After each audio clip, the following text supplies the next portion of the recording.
Good evening. So I am going to do my best not to give you analysis paralysis, but I am going to blitzkrieg you with a ton of data, and then we will post this for you to access and look at this later. Kind of what we want to talk a little bit is like, what is it we measure as a school that is a strong indicator of our success and where we're going? One of the common mistakes is people pay attention to what's published in the papers, or what's published, say, in sites that rank high schools, or technically even what you read just on our OSPI website when you look at report cards. So a lot of the measures I'm going to talk about today are not measures you typically hear, but it gives you a strong foundation in the vision I have for the direction of outside high school and kind of where we're going. So some big indicators for me of course, we need to talk about academic success. That's a huge indicator of whether a school is improving continuously is the attempt and interest of our school. One that's not talked about often is something about student engagement. What you've heard me say is student voice. Do we listen to what the students are telling us? Have we reviewed the data and the voice they've shared with us? Most high school survey kids, most high schools do not pay attention to the voice, because you can argue lots of different ways around what students are telling us, but that is a key indicator of our success. The other one is culture and climate. I'll show you some information about that, how we measure how we're looking as a culture and a climate as a school. Kids are happy. If teachers are happy, people will succeed. Okay? And the last one is, again, part of the engagement survey is the student voice piece. So we want to give context to how we're doing. When you just look at test scores only, it's not the overall picture of the health of a school and the improvements they're making.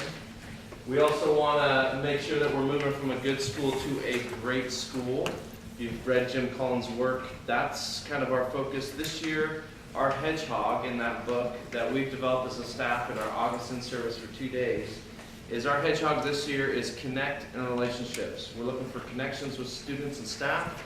We know through those connections we should see gains in scores when people are feeling good about inclusion in their relationship to the school.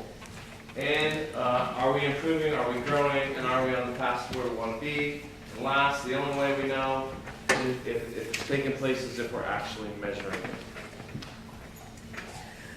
Okay, so these, I don't know why my, it's not formatted to the screen, but SAT, ACT, the high school proficiency exam, what we're now calling the end of course exam in biology and math, advanced placement, and at the bottom is graduation rates. The other one that I ran out of time today to finish this presentation is our, basically, how many students are going off to college, and what I'm calling our attrition rates, how many stick with it. So if there's time, I'll pull up some data and show you that as well. But that's a huge indicator for us as well. So it's going to be impossible for you to read it all. Again, I'll post it. But I wanted to show you trend data is the best data to use. You can't compare us to those other high schools on a given year. What you need to do is grade us with those other high schools over multiple year trends. 3 years is a trend on. This shows you number of SAT, AP, PSAT tests taken over a trend since 06, 07. And basically what you want to see for any school is continuous growth. So we are showing that our students are hearing the message. We're testing more students. We're getting more students to focus on the need to get the sort of test scores that give them a competitive transcript and application to the top colleges in the country. This shows you that we're really focusing on getting sophomores, as early as sophomores, to get after the PSAT. Most schools test in their junior year. Most schools don't require it. Mount Si requires it of all juniors. And we're seeing constant push to get more and more sophomores ready and early awareness so we can start looking about the conversations of college readiness early for our students. We're happy with that. All of these statistics we want to keep seeing grow, grow, grow. I probably have, and I'm making up a number, around 400 sophomores right now. So that gives you an idea of, we're still short of where we'd like to be in the sophomore class. Harder to read, but this is ACT, SAT, ACTs, the two major tests for college entrance.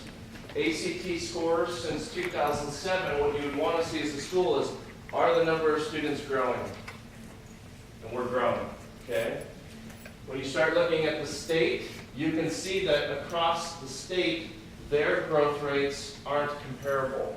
So one of the things we want to do is we want to continuously see in each one of these columns increasing numbers, showing that we are improving over time with the number of students taking the test. Obviously, when the number of students taking the test increases, typically you do not see a mean score increase. So in other words, you test more kids, it's harder to get gains in achievement. We're getting both. This just shows you, the different types of exams. Basically, the 4 areas you measure on the ACT. What we obviously want to be as a school is that we're higher than the state and higher than national averages for the students taking the test. It's a good measure. Some people will sit there and flop any data a principal gets up in front of you about. The good thing about these sorts of tests is it's not so much how many kids are actually taking it, because the sort of kids that typically take this are the strongest sort of kids. So if you are above national averages and state averages, it's a really positive trend that our students are excelling at high achievement in comparison to other schools and similar sort of kids. Okay? Hard to read. One measure is what are your AP courseworks. It's very popular for parents. It's typically what Washington Post and Newsweek ranks high schools on. If you want to be the top 100 high schools, then you do what neighboring districts have done, which is you require AP of every kid. You require every kid to at least take an exam, and then they compare how many seniors you have to how many exams you take, and all of a sudden you rise to the top, and you can be like Bellevue and have 5 kids, the 5 schools in the top 100, only based on not whether they pass, how many tests were taken to how many seniors, okay? So this is just to show you since 2004, and the growth to 2012 to how many courses we have in AP, okay? We have many, many more tests taken than that because we can do all of that online, and we have really capable kids that don't even take the course but take the exam. So it's a trend that we like to watch and grow. One of the problems is right about 2008, more like around 2007, major state budget issues. Very hard to continually to grow in coursework when you're reducing staff. But we've been able to do that. We've been able to continually expand our AP offerings while we're reducing staff, which shows you that our kids are really listening to the message of take more rigor and go for it early. This is just showing you that out of the whole country, we are there's only 2 Washington districts that qualify for something called the AP Honor Roll. And it's basically showing you that a school district has increased the number of tests taken over the year previously, and the mean scores of kids passing continues to increase. So again, lots of people can increase the number of tests. Few people can still continuously get improvement in the scores that students are getting. We are really this shows you all the school districts in the state that have received it. The stars indicate those that have gotten it multiple times. Okay, and we anticipate looking at our scores from last spring's AP tests. I anticipate that we'll get it 3 years in a row, which I don't think anyone else will be on the list in Washington State with that result. So that's a huge indicator that our students are really growing, and this is something that people should be on the streets dancing about, because this is really spectacular. A few people can claim that.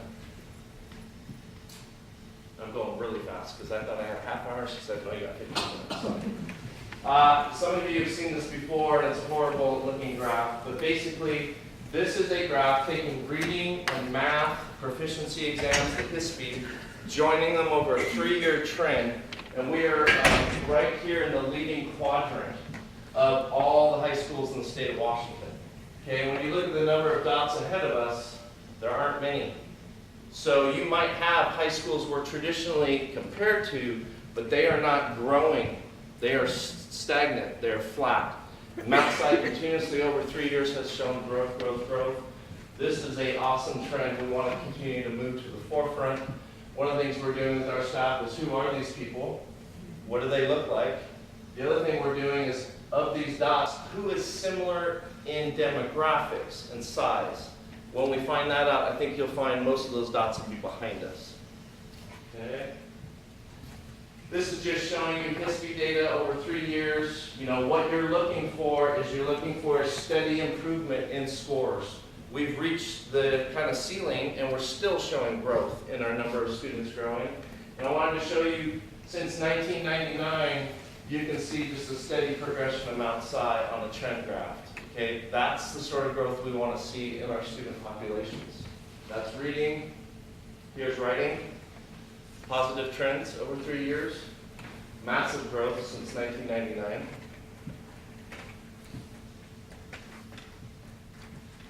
End of course exams, even harder to measure. It's really difficult looking at end of course exams. We've only been testing this for 2 years. We had major growth over that, from 1 year to the next, from 2011 to last year. The measure we like to do is, these are students that were in the course, these are students that have already taken algebra and went into another course and they had to go back and do a makeup exam, and then you're looking at the total of all those added up, and you want to see positive growth in our algebra scores. Geometry for us was a setback. When we go back and look at the actual numbers, it gets to be harder because the second year makeup students typically are the harder students that had troubles in those other courses. They're taking the course later in their age, and that's making some of the effect of getting them over the hurdle even more challenging. We're working hard with our math curriculum and our math team. In fact, I have a math opening still that we're trying to fill. We're going to interview on Wednesday. We're hoping to find a superstar out of that applicant pool. So geometry is a big conversation for us. Science end of course exam, we're really thrilled with the results. This shows you basically 2 years ago using biology and chemistry. Traditional high schools go biology 9th grade, chemistry 10th. We were showing little positive trends. Is the 60% passage rates is about where we were. We bumped up to about 66. But in the first year, we implemented our new integrated science curriculum, and the students only had 1 year of that. It's a 2-year piece. You need both years to get all the detail. We got about a 10% bump in our science scores from 1 year of the program. The challenge is this test is on biology. Integrated Science 1 is chemistry, physics, and earth sciences. Integrated Science 2 is basically your biology content. We had a 10% gain of students that still hadn't had the piece that this whole test was about. So that gives you a really positive indicator that we hope that this year, the students that will have the full cycle of IS1, IS2, we will be seeing similar scores as the other huge districts like us that have gone to this curriculum. So Federal Way, Tukwila, Kent, Tahoma, these are all schools that are using this integrated Science 1 and 2. This is just to show you, be careful of what the data is telling you. Boy, that's a bummer. It's cutting out my picture here. But a lot of districts or OSPI website, when you go and you see these amazing scores, 98% passage rate, what we're trying to point out, if I can figure out this guy. Take Bellevue here. They're going to show a 98.9% passage rate for 8th graders. 179 kids took it, but that's only 12% of their 8th grade population. In other words, on paper, that sounds fantastic. That's their the brightest population they have. So on mine, I wish you could see it way down here. I wish I could figure out how to change that for you guys. But basically, we're at 74.5. This is us. 381 students out of 390. We tested 97% of our population on that exam. And 74.5 may not be as strong as some of the other districts, but when you go over and look at what percentage they're testing, it gives you a strong indicator that when you look at a school like Bellevue, they're having 91%, 99% of students, and they're at 72%. So statistically, you want to compare us to like-kind numbers. So Bellevue's a great example of they're at about the same rate as we are, and yet statistically they're in that same, they're actually under us for passage rates. Okay, so you got to be careful, and this is just to show you that when you just look at a raw score, it doesn't give you all the details behind how many students are actually taking that exam. Okay, so that just gives you an idea that we're right up there with other schools and the same percentage of students being tested. this is a hard one to read, but you take Snoqualmie Valley School District, compare it to Lake Washington, compare it to Riverview, Mercer Island, Tahoma, and Issaquah. Often the schools we're compared to. The closest comparison is Tahoma, and probably next up would be Riverview, as far as demographic size, that sort of thing. What we're looking for is you want to see a district with more green arrows than yellow or red. Yellow means that you had a 1 to 2% either gain or loss in test scores, means you're flat. Green means you were over a 2% gain, and the red would be the opposite. So when you look at Snoqualmie Valley School District, as far as all the grades, you can see that we, in many ways, have a positive growth trend. And to some of the districts we're compared to, much higher growth trend. And the one that I'm watching on a lot is I'm obviously looking at the high school level in comparison across the board. I want to see more green arrows going up than yellow or red going down. Okay, so again, we have work to do in geometry. If we did the same graph for reading and writing, you'd see we outperform in many ways there on that graph, but I didn't want to kill you with the data here. Okay, so looking at the student engagement, so that's all the academic stuff. Student engagement, we survey students on a variety of surveys. It's where I spent a lot of time. In fact, some of your own PTSA members have graciously spent some time crunching data for us to get that information out. What we're looking for is, do they feel safe and positive about their school?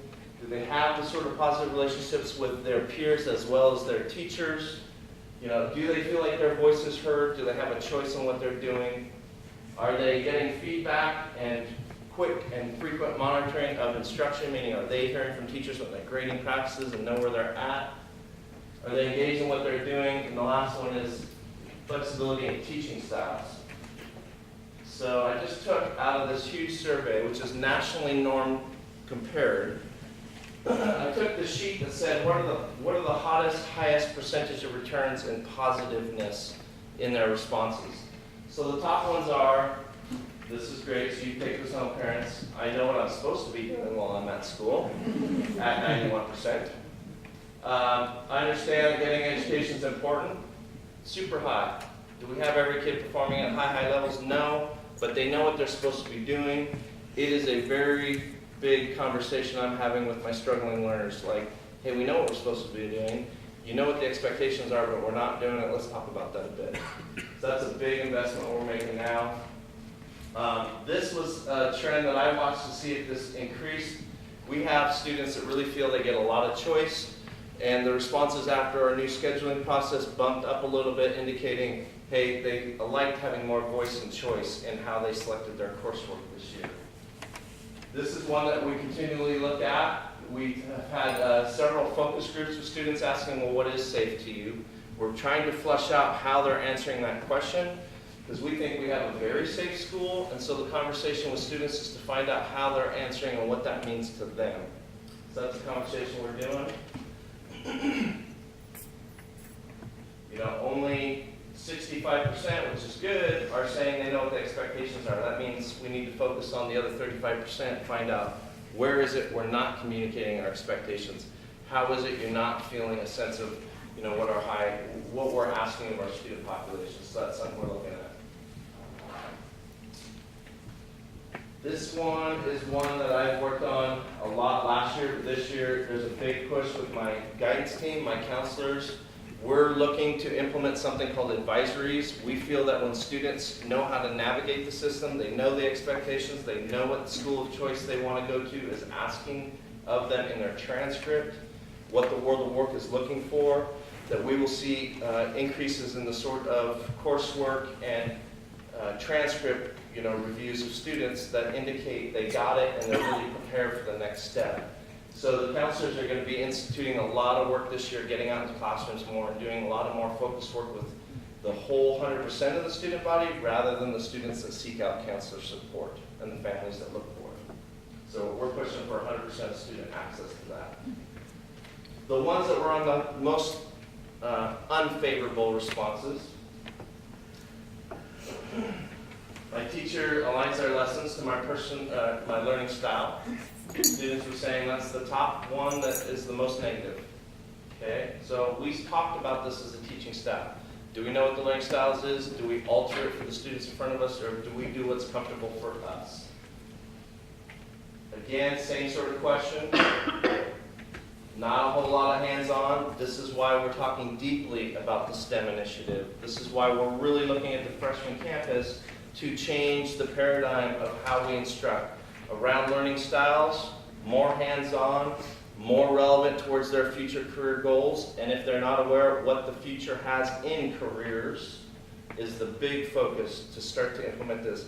Largely coming from student voice is a lot of those decisions we're making in our approach to how we'll work with freshmen.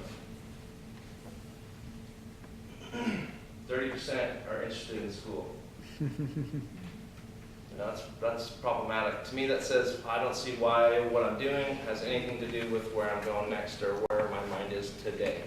That's a huge piece of why we have to look at things like STEM to show them this totally applies to the future and where you're going.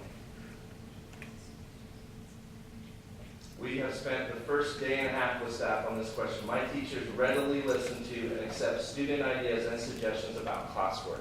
Big dynamic there. Well, the state told us what we have to teach, but it doesn't tell us how to teach that. So now we're really having questions and conversations with students about, so I need to cover the Holocaust, but there's 15 different projects we could do to cover that. Which one should we chase down to get that done? Okay? I know I'm going incredibly fast. School culture and climate is another big one. We use something called the Center for Effectiveness survey. Parents have taken it, students have taken it, staff take it. We'll implement that again this year. And it gives you basically what the indicators are for what we call the 9 characteristics of highly effective schools. So when you look at all the schools in the country, you measure the top schools. They went through on a huge research project and they identified 9 things they do in common. And you can get data back on your school on those things. So the staff is ready to benefit for new professional development, new ideas, and new reform. There's a clear and shared focus by staff. There's effective school leadership. Collaboration and communication is high. Parent community involvement is high, which is what you guys are working on. Supportive learning environment, high standards and expectations, frequent monitoring, professional development, curriculum and alignment, and district characteristics. What you want to see is more green and unknowns and less of this. So the highest is typically at the top down to the lowest. This gives you trend data over a couple years. We compare this each year. We want to see the greens growing, and we want to see the kind of, sometimes true shrink and start to move over. So a lot of my focus as a principal is on this group. Hard to change these individuals. Definitely the focus and the low-lying fruit is in this group of what is it going to take to get us to move to that next level there and start getting more of the characteristics of a highly performing school. So the road ahead, we've got some achievement gap issues, and I'm going to show you some of the things that we're really focusing on this year. We want to take a deep, hard look at our graduation rates, and we want to start to raise the rigor at all levels. So we're starting to look at how the progression is for our most advanced students, the students that have determined early what the game plan is for them.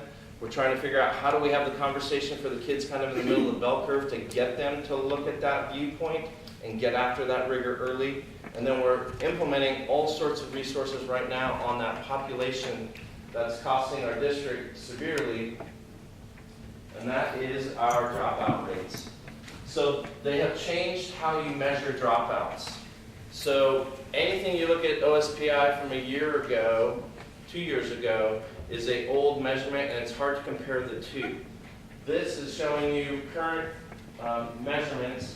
We're measuring how many kids in one cohort, meaning they started as a freshman, finished as a senior, what the on-time graduation rate is, and then this weirdness is, this is actually the previous graduating years. You can't tell how many graduated on an extended graduation rate unless you look a year before last year's graduates. So this year, for Snoqualmie Valley, is going to be 78.9% graduation rates. So the reason I'm starting with this slide is those are my kids, period. Whether they went to Two Rivers and didn't make it, or they're here I look at that as they started here, and we need to do something to figure out how to hang on to them longer. One of the things I looked at when I first looked at Mount Si is I looked at this right off the bat. People can manipulate graduation rates. That's largely why they've changed it. This one to me was profound. That whatever environment we hear about, the students at Mount Si that struggle come back for a 5th year. They are encouraged deeply to keep going. There's a lot of energy put into those kids to keep trying. And this year, with the online academy, we've implemented a dropout recovery person. So that person's focused on prevention and recovery of dropouts. And we have that here at the high school now. We're going to focus deeply on this number, which is when you combine the two, we went up. But again, it's kind of a false statistic because these are kids from a previous graduating class that made it the 2nd or the 5th year of 10th. When you look at just the high school work, we go up to 86%. Sometimes the misnomer is which schools are above us, but Tahoma, Interlake High School, and Sammamish High School are all below us in graduation rates. And then we again are constantly looking at this number. That number is only as good as if at the end you didn't lose any, but of that 10.1% that went for it their 5th year, we lost 6% of those kids. So one of the things that's going on at Mount Si over the last 2 weeks is we have a team of people talking about this issue. The thing that was interesting when we got down to the dropout statistics, guess how old the dropouts are at Mount Si that are affecting us? They're 19, 20-year-old kids that we kept in there, but we didn't get them past the last few hurdles that they finally just said that's enough. So we're looking deeply at how do we support those kids in that transition. There was, things where we piled up all these credits and all these credit recovery options, and these kids, had long, long days and nothing but academics to make it for the very neediest kids. So we're looking at how do we really support them in their time of need there, and how do we start moving up the food chain there of graduation rates. So how do we resolve that? Highest dropout rate is the 9th grade transition. That's where kids start to take the Fs. Once they take the Fs, they see the pressure of all the students around them excelling at high levels. They start to fall backwards. They soon reach that point of it's hopeless, I can't catch up, I can't make it. The state allows a student to fail 2 classes and still graduate on time. We see many freshmen in all high schools across the country fail multiple ones, and we can indicate it early. We also know that when students transition in from middle school, you can fail courses since kindergarten on, and it has no real effect. You walk into high school and continue that behavior, pretty soon you're realizing by 2nd semester, you've dug such a deep hole that kids bomb out. We feel at Freshman Campus we can sustain a common focus, inclusion, support to get more students entering into the 10th grade, more academically prepared with stronger transcripts. We're going after this idea of 100% guidance for every kid, so not just the kids that seek out guidance counselors, but every kid will be influenced by a guidance team. That means a comprehensive, focused approach to every student. So that means being in classrooms and justifying for staff the interruption in instructional time to support all students. Once that happens, we don't get dummy down effects in certain classrooms. Everyone starts to realize that we need to go after it. You'll see numbers like AP courses, number of physics and chemistry, and the college kind of gatekeeper courses continue to expand when all kids realize, hey, wait a sec, I need to get after that stuff earlier. And you would think that's a pretty common thing, but a lot of the students I work with are students that are going to be potentially first-generation college-bound students. With most of you in the room, that's singing to the choir. We are not like surrounding districts where the percentage of multiple generation college-bound families is prevalent. Here we have a large population where that's not the case. That's not the imaging and conversations they're having at the dinner table. So that's the biggest hurdle for us to get over, is to explain why it's affordable, why it's important, why you need it. We've implemented this new coordinator. We're pretty excited about the work the individuals have already done. So they'll be running the online program, dropout recovery, and they're teaching one class of social studies. That person's really busy right now. We have also added a bunch of new interventions to keep kids on track. So the traditional high school, you fail first semester of algebra, you are dropped from the program, you go into an elective the rest of the year, then the next year they put you back in algebra and they hope you make it that year. We had that going as well. Last year we implemented a second semester recovery program where students stayed in their math course. We pulled them out of an elective. We put them in a support class where they recaptured first semester math that they failed and kept moving on the other math. Massive success with the program already. And we're doing that across the board for science, for LA, for history, those areas that are most academically rigorous. We're looking for extra supports for those students to keep moving. We are utilizing the student voice. So many of you know that that's kind of where I think adult behaviors change, when students are out in front of staff talking to adults about their needs, their dreams and desires. We use that in every meeting we have. That hopefully will increase relevancy for the students around them. And then we have just changed our culminating project to be this topic, which is what's the plan. So this year we're just jumping in and we're just focusing on the seniors to get the project out of the way, since they came to school this year thinking they were doing something called the e-folio. We've been in classrooms with seniors. So far the feedback is they're excited about the focus. It's all about career and college readiness and what's your plan after high school. Obviously that project needs to move down to 11th, then 10th, then 9th, then 8th, then 7th, then 6th. Getting kids every single year looking at the plan, where are we going? So you could be talking to a 7th grader and they could tell you what a 4-year high-end university request of them to graduate. Every kid would be able to articulate that. Even if their mindset was, I'm not going there, they could articulate that, and that's going to have to be a big push for us. Oh, that was it. So,